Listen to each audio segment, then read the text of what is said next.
Capítulo 13. Eu quero lhe mostrar tantos lugares em Florença que é difícil saber por onde começar. Olhei para ele. Eu e Howard estávamos outra vez a caminho da cidade e era muito difícil decidir o que eu sentia por ele. Talvez fosse muito complicado pensar nele como o misterioso destruidor de corações X, enquanto ele estava ouvindo Sweet Emotion do Aerosmith, no volume máximo, com todas as janelas abertas e às vezes improvisando uma bateria no volante. Além disso, ele cantava muito mal. Eu me apoiei na porta, deixando meus olhos se fecharem só por um segundo. Tinha ficado acordada até muito tarde pensando em Howard e na minha mãe, e depois um grupo incrivelmente exuberante, uma espécie de escoteiros italianos, atravessar o cemitério fazendo uma algazarra ao raiar do dia. Eu tinha dormido uns 4 minutos. Podemos começar de novo pelo Duomo? Podíamos ir até o topo e você veria a cidade inteira de uma só vez. Claro. Abri os olhos. E se falasse do padeiro e do touro? Será que ele se lembraria? Achei que você ia convidar o Ren também. Eu não sabia se podia. Ele é sempre bem-vindo. Mas ele morre de medo de você. O que era ridículo. Eu lhe lancei um rápido olhar. Apesar de seu passado duvidoso, Howard parecia estar tentando imitar um perfeito pai dos anos 1950. Rosto recém-barbeado, camiseta branca limpa, sorriso cativante. Todos os itens batiam. Ele acelerou para ultrapassar um caminhão. Eu não deveria ter implicado com ele ontem à noite. Dá para ver que é um bom menino e acho ótimo você sair com alguém em quem eu confio. Eu me ajeitei no banco, me lembrando de repente do nosso telefonema da noite anterior. Ele também me convidou para ir a um lugar hoje à noite. Onde? Hesitei. Uma boate. Um monte de gente da festa vai estar lá. Para alguém que está aqui há menos de uma semana, você tem uma vida social bem agitada. Parece que todos os nossos programas terão que ser diurnos. Ele sorriu. Fico muito feliz por você estar conhecendo os alunos da escola. Liguei para a diretora poucos dias antes de você chegar e ela disse que seria um prazer te mostrar o lugar. Talvez Ren possa ir também. Tenho certeza de que ele pode responder qualquer pergunta que você tenha. Não precisa. Falei depressa. Bem, talvez em outro momento. Não precisa ser agora. Fizemos um retorno e ele parou diante de uma fileira de lojas. Onde estamos? Loja de celulares. Você precisa de um só seu. Preciso? Ele sorriu. Precisa. Estou sentindo falta de falar com as pessoas. Vamos. As vitrines estavam cobertas de poeira e quando entramos, um velhinho que parecia ser um personagem de contos de fadas ergueu o rosto do livro que estava lendo. Signore Mercer? Perguntou ele. Sim. O velhinho pulou com a agilidade de seu banco e começou a vasculhar a prateleira que ficava atrás da mesa. Finalmente, entregou uma caixa a Howard. Prego! Grazie. Howard lhe entregou um cartão de crédito, depois me deu a caixa. Eu pedi que eles configurassem tudo, então está pronto para ser usado. Obrigada, Howard. Tirei o celular da caixa e o olhei com alegria. Agora, eu tinha meu próprio número para dar ao Thomas, caso ele pedisse. Por favor, que ele esteja na Space hoje. E, por favor, que ele peça meu número. Porque, sinceramente, mesmo com todo o drama dos meus pais, eu não conseguia parar de pensar nele. Howard estacionou na mesma área em que paramos na noite em que fomos à pizzaria e quando chegamos ao Duomo, ele soltou um gemido. A fila está maior que o normal. Parece até que estão distribuindo Ferraris lá em cima. Olhei para a fila que ia até o Duomo. Tinha uns 10.000 turistas suados e metade deles parecia estar à beira de um colapso nervoso. Ergui o rosto para olhar o prédio mas não havia nem sinal do touro. Provavelmente, eu não conseguiria achá-lo sozinha. Ele se virou para mim. O que acha de tomarmos um gelato antes para ver se a fila diminui um pouco? Você conhece algum lugar que tenha de stracciatella? Qualquer gelateria que se preze tem stracciatella. Quando você experimentou? Ontem à noite com Ren. Achei mesmo que você estava diferente. É uma experiência que transforma a vida de qualquer um, não é? Bem, vamos comprar uma casquinha e começar o dia direito. Depois enfrentaremos a fila. Acho ótimo. Meu lugar preferido é meio longe. Você se importa de andar? Não. Levamos 15 minutos para chegar à gelateria. A loja era mais ou menos do tamanho do carro do Howard. E embora ainda estivesse no horário do café da manhã, o lugar estava lotado de gente devorando alegremente o que, conforme aprendi no dia anterior, era a substância mais deliciosa da face da terra. Todos pareciam extasiados. Nossa, faz sucesso! Falei para Howard. Esta gelateria é a melhor. Sério. Buongiorno! Uma mulher com um corpo em forma de pera acenou para nós de trás do balcão e eu me aproximei. Aquela loja tinha muitas opções. Havia montanhas enormes de gelato colorido com pedacinhos de frutas ou espirais de chocolate em recipientes de metal. E todas pareciam ter a capacidade de melhorar meu dia em 900%. Chocolate, frutas, nozes, pistache... Como escolher? Howard apareceu ao meu lado. Você se importa se eu escolher para você? Prometo que compro outro se não gostar. Isso resolvia o problema. Claro, provavelmente não existem sabores ruins de gelato, não é?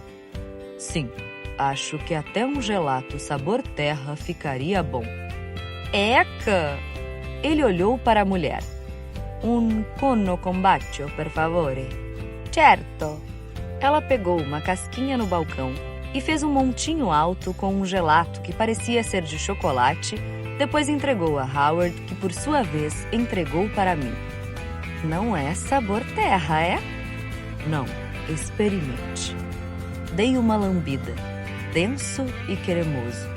Parecia seda, só que em forma de gelato.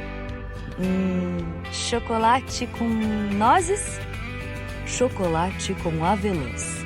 O nome é Bacio, também conhecido como o sabor preferido da sua mãe. Acho que viemos aqui umas 100 vezes. Antes que eu conseguisse detê-lo, meu coração despencou até os pés, deixando um imenso buraco no meu peito. Era incrível como às vezes eu seguia em frente, me sentia bem e de repente, bam! Sentia tanta saudade dela que até minhas unhas doíam. Olhei para minha casquinha com os olhos ardendo. Obrigada, Howard. De nada. Ele pediu outra, depois fomos para a rua e eu respirei fundo. Ouvir Howard falar da minha mãe tinha me desanimado, mas era verão em Florença e eu estava tomando um gelato sabor Bacio. Ela não ia querer que eu ficasse triste. Howard me olhou com atenção. Queria mostrar uma coisa no Mercato Nuovo. Já ouviu falar do chafariz porcellino? Não, mas por acaso minha mãe nadou nele? Ele riu. Não, foi em outro. Ela contou do turista alemão? Sim. Acho que nunca ri tanto na vida. Vamos lá qualquer dia desses, mas não vou deixar você entrar na água. Mais à frente, na rua, o Mercato Nuovo estava mais para um aglomerado de lojas para turistas ao ar livre. Muitas barraquinhas de souvenirs, como camisetas com frases engraçadas. Sou italiano, não consigo ficar calmo. Não estou gritando, sou italiano. E minha favorita. Pode apostar suas almôndegas que sou italiano. Eu queria parar e ver se conseguia encontrar algo ridículo para enviar a Ed. Mas Howard passou direto pelo mercado e me levou até onde um círculo de pessoas se reunia em volta da estátua de um javali de bronze cuspindo água. O bicho tinha presas e um focinho longo, dourado e brilhante, como se estivesse gasto. Porcellino significa javali? Sim, esta é a Fontana del Porcellino. Na verdade, é só uma reprodução da original, mas existe desde o século XVII. Diz a lenda que se você esfregar o nariz dele, terá a garantia de voltar a Florença. Quer tentar? Claro! Esperei até que uma moça com um filho pequeno se afastasse e fui até lá usando a mão que não segurava o gelato para esfregar bem o nariz do javali. E então, fiquei ali parada. O javali me encarava com seus olhinhos redondos e os molares assustadores. E não precisei perguntar para saber que minha mãe tinha estado bem ali, molhando as pernas com aquela água nojenta e torcendo com todo o coração para ficar em Florença para sempre. E veja o que aconteceu. Ela nunca tinha voltado nem para visitar e nunca mais voltaria. Eu me virei e olhei para Howard. Ele me observava com uma expressão triste e feliz ao mesmo tempo, como se estivesse pensando a mesma coisa e de repente também não conseguisse mais sentir o gosto do seu gelato. Será que devo perguntar a ele? Não, eu queria saber por ela. Nada melhorou lá no Duomo. Na verdade, a fila aumentara ainda mais e crianças pequenas choravam por todo lado. Além disso, como Florença decidira que todos podíamos aguentar um pouco mais de calor, a maquiagem, o filtro solar e toda a esperança de se refrescar escorriam pelo rosto das pessoas. A gente devia ter ficado em casa! Chorou o garotinho atrás de nós. Fa caldo, disse a mulher à nossa frente. Caldo. Eu reconheci aquela palavra. Howard me encarou. Ambos estávamos muito silenciosos desde o Porcellino, mas era mais um silêncio triste que constrangedor. Prometo que vai valer a pena. Mais 10 minutos no máximo. Assenti e voltei a tentar ignorar toda a tristeza que se revirava no meu estômago. Por que Howard e minha mãe não tiveram um final feliz? Ela merecia muito. E para ser sincera, ele também. Enfim, foi chegando a nossa vez de entrar. As pedras do Duomo tinham a capacidade milagrosa de gerar ar frio. E quando entramos, foi difícil resistir à vontade de me deitar no chão de pedra e chorar de alegria. Então, vi de relance a escada de pedra para a qual todos se dirigiam e senti vontade de chorar por um motivo bem diferente. Minha mãe dissera que havia muitos degraus, mas omitira o pequeno detalhe de que era bem estreita. Estreita como um túnel feito por uma toupeira. Fiquei nervosa. Você está bem? Não, pensei, mas assenti.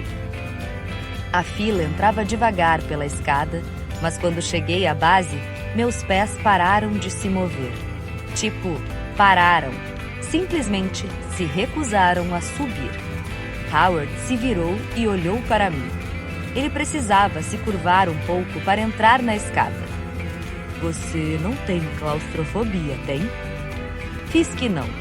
É que eu nunca tinha enfrentado a possibilidade de me espremer num tubo de pedra com um bando de turistas suados. As pessoas atrás de mim começavam a se aglomerar e um homem murmurou alguma coisa. Minha mãe dissera que a vista era incrível. Forcei meu pé a subir o degrau. Uma escada tão estreita assim não seria perigosa em caso de incêndio? E se houvesse um terremoto? Ei, moça atrás de mim, aspirando spray nasal, será que você poderia me dar um pouco mais de espaço? Lina, eu não contei toda a história do Porcellino. Olhei para ele. Howard tinha descido até o degrau acima do meu e me olhava de um jeito encorajador. Ele estava tentando me distrair. Boa jogada, Howard. Boa jogada. Então conta. Olhei a escada outra vez, me concentrando em respirar e começando a subir. Ouvi gente aplaudindo atrás de mim. Muito tempo atrás, havia um casal que não podia ter filhos. Eles passaram anos tentando e o marido culpava a esposa. Certo dia, depois de uma briga, a mulher ficou na janela chorando e um grupo de javalis passou correndo. Os animais haviam acabado de ter filhotes e a mulher falou que gostaria de poder ter um filho assim como os javalis. Uma fada, por acaso, estava ouvindo e decidiu conceder a ela o desejo. Alguns dias depois, a mulher descobriu que estava grávida.